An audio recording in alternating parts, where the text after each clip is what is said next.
Non, non, non. Vous êtes en train de murmurer. J'ai dit, parle, dis à ton voisin. Parle. Sois béni. Sois béni, pasteur. Amen. Amen. Oui, je vais prendre seulement un petit 10 minutes pour vous exaucer. Et nous continuons avec le programme. Vous savez, l'effet d'être là cet après-midi, c'est une décision que tout un chacun de nous a prise. Alléluia. Amen. C'est une décision. On avait beaucoup de choses à faire, mais on a mis tout de côté. Allons d'abord prendre cette opportunité pour faire quelque chose aussi pour notre pays, pour nos bien-aimés. Quand vous regardez le thème, c'est en Psaume 122, le verset 6. Et le passage, nous nous sommes inspirés dans le sens que la Bible dit « Priez pour la paix de Jérusalem, où ce que tu aimes puisse vivre dans la paix. » Jérusalem était une ville sainte. Une ville sainte. Et cette ville représentait tout pour les enfants d'Israël. Les enfants d'Israël se battaient, défendaient la ville sainte qui était Jérusalem. Parce que Jérusalem, c'est là où tout un chacun recevait, où Jérusalem était une source de bénédiction pour chaque Israélite. Alléluia. Amen. Alors, quand je me suis croisé avec nos bien-aimés, l'inspiration qu'ils avaient, quand je parlais avec eux, c'est venu me chercher. Alléluia. C'est venu me chercher pour dire que, mais nous sommes une église dans la communauté. Alléluia. Amen. Et nous devons soutenir notre communauté et faire la marche avec notre communauté. Alors je me suis dit, je vais essayer de parler pour que nous puissions faire quelque chose pour notre communauté. Alléluia. Amen. Pourquoi prier pour la paix de Jérusalem?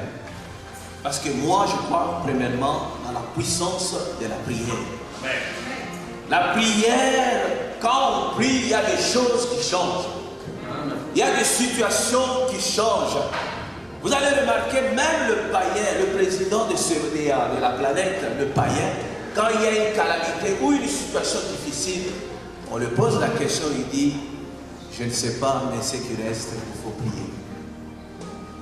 Parce qu'il croit à la puissance de la prière. Alors, aujourd'hui, nous sommes là parce que nous sommes les ressortissants de notre bel pays, qui est le Congo. Nous ne pouvons pas rester indifférents par rapport à ce qui se passe. C'est pourquoi j'ai choisi un passage biblique. Je ne pense même pas qu'on va lire parce que je vais essayer de gagner du temps.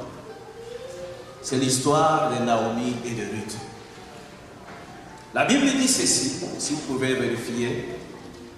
C'est à Ruth chapitre 1er 1 à 19. J'aimerais que vous puissiez vérifier ce que je suis en train de parler. La Bible dit que Naomi, ils ont quitté Jérusalem parce qu'il y avait la famine. Ils sont partis à Moab. Ils sont partis là-bas chercher quelque chose. La chose, c'est le survie de leur vie.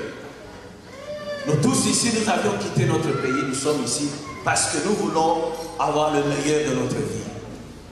Mais la Bible dit que Naomi, quand elle est sortie, elle avait un mari et elle avait aussi 2 fils.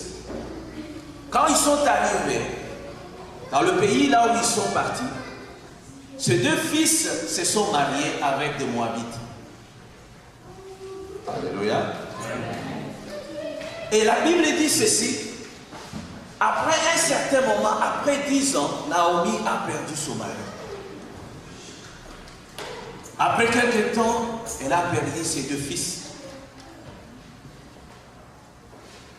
Elle est restée main vide. Alors, elle a appelé ses deux belles filles, Oprah et Ruth. Il dit, l'histoire est finie.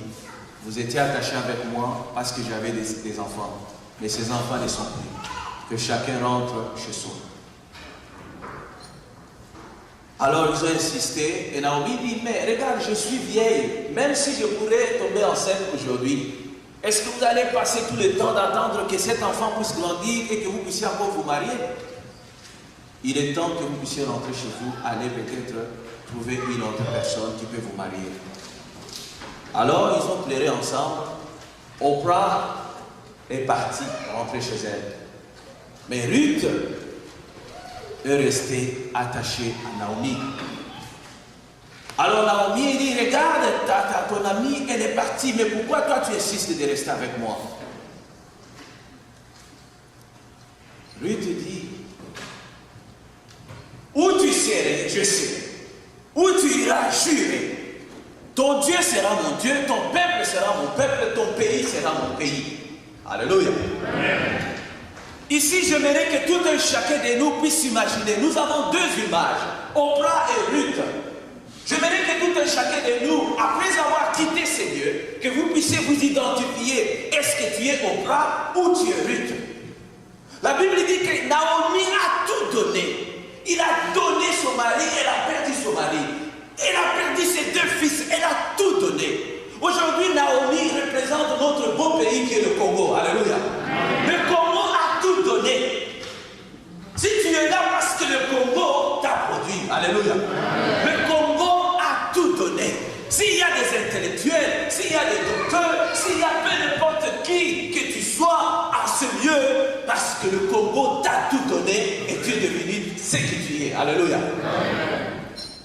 Mais Oprah n'a pas considéré ce que Naomi a tout donné.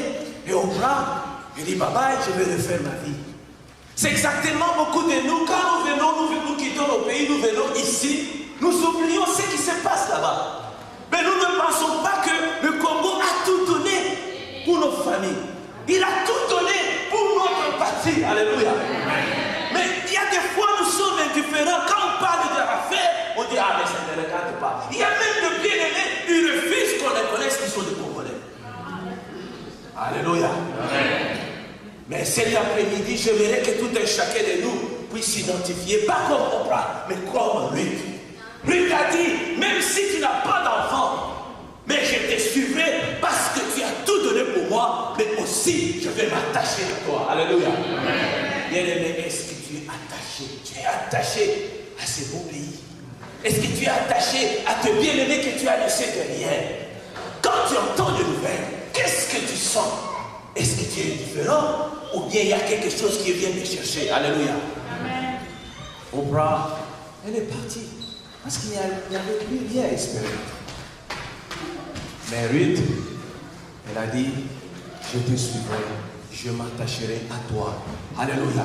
Amen. Même si tu es resté même vite aujourd'hui, mais je m'attacherai toujours avec toi. Quand même la situation devient dégradante, chez nous aujourd'hui, le Congo ne peut plus même produire. Qu'est-ce que tu espères? Même si le Congo est devenu main vide, bien-aimé, attachons-nous à ce bon pays qui représente notre mère. Alléluia. Même si la mère n'a rien encore à donner, mais nous avons cet attachement parce que notre pays, qui est notre mère, elle a tout donné. Alléluia. Elle a tout donné. Elle a tout donné, bien-aimé. Elle est restée mère vide. Elle a sacrifié son mari. Elle a sacrifié ses deux enfants. Elle a tout donné. Il ne restait rien. Mais Ruth a dit non. À cause de ce que tu as fait, tu as tout donné. Je vais m'attacher à toi. Où tu irais, j'irai. Où tu seras, je serai. Ton Dieu sera mon Dieu. Ton peuple sera mon peuple. Alléluia. Amen. Est-ce que tu peux dire ce soir et tu te tapes dans la poitrine et dis que même si le Congo pourrait atteindre un niveau trop bas, je serais fier d'être Congolais. Alléluia.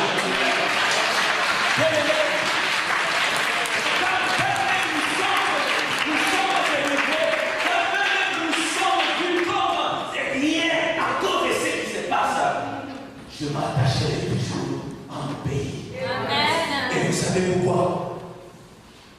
Nous sommes là, ce n'est pas parce que nous sommes les gens de la même famille. Nous sommes là parce qu'il y a une seule chose qui nous a réunis ce soir. Alléluia. C'est notre parti qui nous a réunis ce soir et le seul parti qui nous donne notre identité. Je serai fier de mon identité parce qu'un peuple sans identité, c'est un peuple perdu. Amen. Je veux m'identifier comme un Congolais. Peu importe ce qui reste, peu importe ce qui se passe et peu importe ce qui se passera, je serai attaché à ma patrie. Alléluia.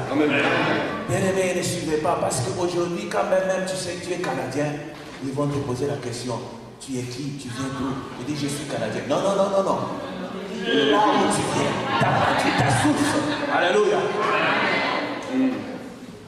Bien-aimé, il faut être fier de ta patrie. La Bible dit, prions pour la paix de Jérusalem. Je vais conclure par un passage biblique. Pourquoi nous devons prier? Pourquoi nous devons prier? Je vais lire rapidement Ézéchiel. Ézéchiel chapitre 22. Vous allez voir pourquoi nous devons prier. Quand on ne prie pas, le ciel n'agit pas. Quand on commence à prier, le ciel commence à bouger aussi. Ézéchiel chapitre 22, le verset 30. C'est une interpellation pour mon frère et pour ma soeur ce soir. Regarde ce que le Seigneur a dit. Nous crions, nous pleurons, Seigneur agis. Mais le Seigneur dit, je t'attends à toi. La Bible dit ceci. Ézéchiel chapitre 22, le verset 30. La Bible dit, je cherche parmi eux un homme qui élève un mur, qui se tienne à la brèche devant moi en faveur du pays, afin que je ne la détruise pas. Mais je n'en trouve point. Est-ce que tu pries pour ta patrie? Le Seigneur dit, je suis prêt à agir, mais je cherche encore quelqu'un qui pourrait se tenir dans ma présence, en train de se lamenter, de plaider pour ce pays, pour que j'agisse. Mais jusqu'ici, il n'y a personne qui pourrait se tenir. Il dit, non, j'abandonne. Je pourrais prendre même une journée, plaider aux yeux de l'Éternel qu'il agisse. Mais l'Éternel dit, je cherche encore, je n'ai pas encore trouvé. Lorsque je trouverai, j'agirai. Alléluia. Amen. C'est pourquoi le thème était prions pour la paix du Congo. Pour ceux que nous aimons, ils vivent encore là-bas pour qu'ils trouvent la paix. Le Seigneur dit, je suis en train de chercher parmi vous quelqu'un, ce soir, cet après-midi, quelqu'un qui pourrait se tenir devant la présence du Seigneur avec le fardeau du Congo. Seigneur, me voici, je viens avec ces requêtes de mon pays. J'aimerais que mon pays retrouve la paix. Mais le Seigneur cherche encore. Est-ce que le Seigneur pourrait compter sur toi? Regarde ton voisin, tu lui dis, est-ce que le Seigneur pourrait compter sur toi?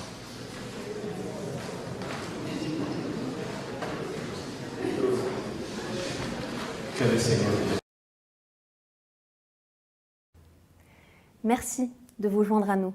Notre prière pour vous est que le Dieu de toute grâce vous oint d'huile fraîche et que son esprit illumine le monde. Comme il est écrit, qu'il vous donne le pouvoir de transmettre aux autres l'espoir vibrant qu'il vous a donné, pour persévérer face aux afflictions, aux querelles que vous avez survécues. Qui nous sommes, le ministère urbain Living Water est dévoué à aider le peuple de Dieu à faire face à la pression de la vie sociale d'aujourd'hui, mais aussi à découvrir et atteindre leurs objectifs dans la vie. Nous ne sommes pas sur cette terre par hasard, mais avons une mission à accomplir. Notre vision, nous sommes appelés à équiper les chrétiens de la parole de Dieu et de l'Esprit Saint, pour qu'ils puissent être en mesure d'équiper également les autres. Notre mission est d'atteindre les gens ordinaires et de les aider à mener une vie chrétienne à travers l'enseignement, les conseils et les études bibliques. Pour les services du dimanche, c'est de 13h30 à 15h30. Nous voulons travailler avec vous, comme des partenaires. Veuillez nous contacter au suivant numéro de téléphone 613 878 34 98 ou 613 700 62 71. Envoyez-nous un mail à livingwater79@yahoo.ca ou bien cherchez-nous sur Facebook Living Water Ministry ou allez voir notre site web www.lwcco.org ou bien à notre adresse 253 Echo Drive, Ottawa.